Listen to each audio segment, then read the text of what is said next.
it's Rachel from RedAnt Fashions. So the other day, I finally agreed to see my dad. I've been avoiding him since I got here, I admit it. I have been. I don't know, the last dialogue that we had, it was just, I felt blown off by him, to be quite honest. It was like we were totally in this dialogue, and then he kind of just like dropped the ball and blew me off. So it's kind of just like whatever. But the manner in which he did it, it was just weird. I've always had an estranged relationship with my dad.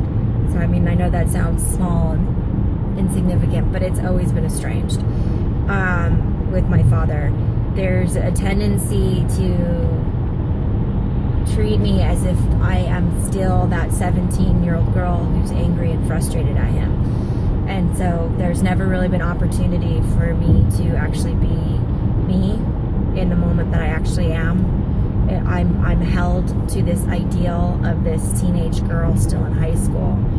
And in high school, I was very angry with my father. It was, I was pregnant at 17. I was a bad stereotype. I was 17 years old. I was a senior in high school, and I was pregnant. I graduated 9 months pregnant.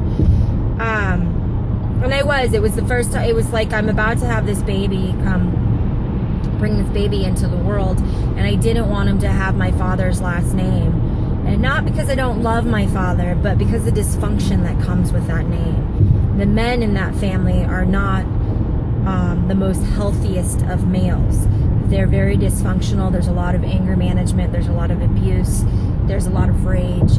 There's just a lot of dysfunction, and they don't necessarily are the very best role models, let alone the way they treat women.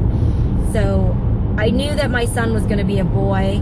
I sensed it was a male. I knew it was going to be a boy, and I didn't want that for him. And I didn't want to give him that name as a badge of honor of this is the only path that you have. And that was one of the best things I ever did for my child, I think, was I knew at a very young age that I wanted my son to have options. I wanted this baby to have options. Too often, more than not, we tend to follow the footsteps of our parents because that's the path that's been laid out for us. And consciously or unconsciously, it's like a cycle that repeats itself, and it's just embedded in us. And there's always these parallels, and I always feel like your children mirror you. And because they mirror you, I feel like you're given this opportunity, this beautiful opportunity to rise to the occasion and either deal with your shit or watch it unfold in front of you. And it repeats itself, and you see it over and over through generations and families. There's not much of a difference, even though they feel like they're taking their own path. There's not much of a difference. And I knew that I didn't want that for my son. I wanted him to have a choice. It wasn't that I wanted him to be able to pick his own path. You know, the apple doesn't fall far from the tree, but I didn't want him to follow my footsteps or his father's footsteps or the footsteps that were laid down before me. I wanted him to choose the footsteps in which he chooses. And if he chooses to follow the footsteps in front of him, I wanted it to be his choice. And I wanted it to be very clear that it's not that he's just subconsciously repeating patterns that have been passed down through DNA. I wanted him to actually consciously make his own choices. And so I didn't give him my family name. And his father and I were not married, so I didn't have to do that. And I didn't know much about his father's history or his lineage, so I felt like that was a good name as any. And so I gave him the last name of Howell. But I wanted to become one of the biggest things when I was pregnant, and I remember my aunt telling me this, and it really stuck to me, and it really hit home for me. But she told me that, you know, when you get pregnant, your birth that you have is the birth that you choose. And any kind of hang-ups or bullshit that you have, it's time to deal with it. It's time to face it. It's time to face your crap. It's time to face it head on and get over it and let it out. Stop holding on to it, and just, you need to address it. Whatever hang-ups you have about your childhood trauma, sex, whatever it is, she was just like, it's going to come up in your birth. It just will. So, like, deal with it. Address it. And I really tried to do that. And one of my biggest hang-ups was with my father. I had a lot of anger and a lot of rage with him for the way that he treated my mother and the way that he treated us kids. And it wasn't just my father. I know that my father thinks that I singled him out and I only felt anger towards him, and that's not true. I had a lot of anger towards my mother as well. And I know that everyone thinks that my mother's a saint, And I know that parents do the best that they can in their situations.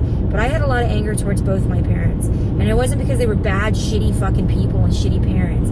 They were doing the best they can with what they had. But they really were trying to figure out their own shit. But what they forgot was the children got lost in that shuffle. And what they forgot was what was going on with them and what was going on between them really did affect the kids. It wasn't just about them. And I think that got lost in the shuffle. And I think that got washed over because my childhood ended up being this thing that my parents had to get over. It was this big traumatic thing. And just as my father and that relationship and the violence was this incident that my mom had to be strong and get over, my childhood was this thing that was constantly told to me by her and her friends that it was this monumental thing that she had to overcome because she had so many teenagers and we were all going through puberty and we were all filled with rage and all these emotions. It was something that she had to overcome, and it wasn't something that she had to overcome. It was something that she needed to face and address and deal with and find compassion for. And I think that she tried, and I think that she really did try, and I think my father tried. I just don't think that they understood. It wasn't about them. And that's common with all parents.